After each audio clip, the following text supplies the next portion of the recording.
Israel और Hamas युद्ध की आग बढ़ती जा रही है। गाजा में इजराइल की ओर से चलाए जा रहे ऑपरेशन से मिडिल ईस्ट में तनाव चरम पर पहुंच गया है। इजरायली सेना ने हमास के कब्जे वाले गाजा में अपने हवाई और जमीनी हमले से जमकर तबाही मचाई है। यही वजह है कि गाजा में फिलिस्तीनियों की मौत से दुनिया भर के देश चिंतित हैं।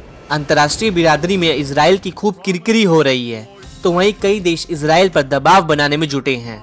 इस बीच इजरायली अखबार मारीफ के सनसनीखेज दावे से इजराइल में हड़कंप मच गया है। खबर के मुताबिक इजरायली पीएम बेंजामिन नेतन्याहू को इंटरनेशनल क्रिमिनल कोर्ट की ओर से कानूनी खतरे का सामना करना पड़ सकता है। दावा तो ये भी किया जा रहा है कि नेतन्याहू के खिलाफ गिरफ्तारी वारंट तक जारी किया जा सकता है।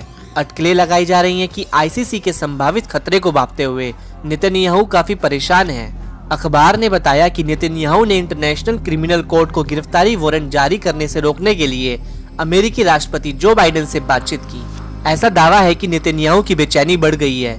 नेतन्याहू किसी भी सूरत में जंगी हालात के बीच इजराइल की कमान अपने हाथ से जाने नहीं देना चाहते हैं।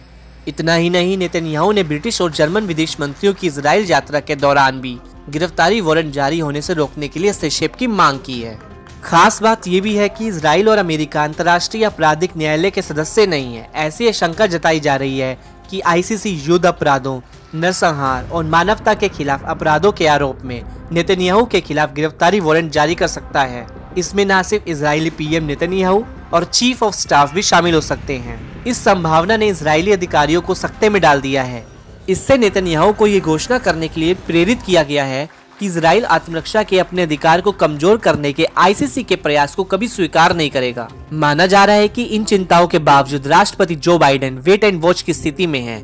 ऐसे में ये सवाल उठना लाजमी है कि अमेरिका आईसीसी के संभावित कानूनी खतरे के खिलाफ इजराइल का बचाव क्यों नहीं कर रहा है, जबकि अमेरिकी सदन के अध्यक्ष माइक जॉनसन ने आईसीसी से इस पर तुरंत रुख अपनाने का आह्वान किया है। बता दें कि बीते दिनों इजरायली रिजर्व जनरल इत्जाक ब्रिक ने इजरायली अखबार मारीफ को कहा था कि इजराइल को युद्ध की समाप्ति की घोषणा करनी चाहिए, क्योंकि वह वास्तव में हार गया है। कब्जे को खतरे में डालने वाला असली सर्कस नेतन्याहू, गैंट्स, गैलेंट और हलेवी का गठबंधन था।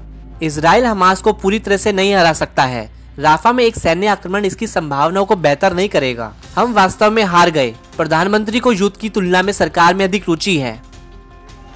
न्यूज एजेंसी अल मयादीन की माने तो इससे पहले इजरायली अखबार हारतेज ने नेतन्याहू की आलोचना करते हुए उन्हें कई क्षेत्रों में विफलता का मास्टर करार दिया था।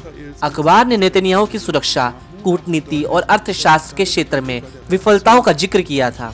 साथ ही कहा था, युद्ध के इतने लंबे दिनों के बाद सरकार की सर्वोच्च प्राथमिकता गाजा से इजरायली बंदियों की वापसी होनी चाहिए।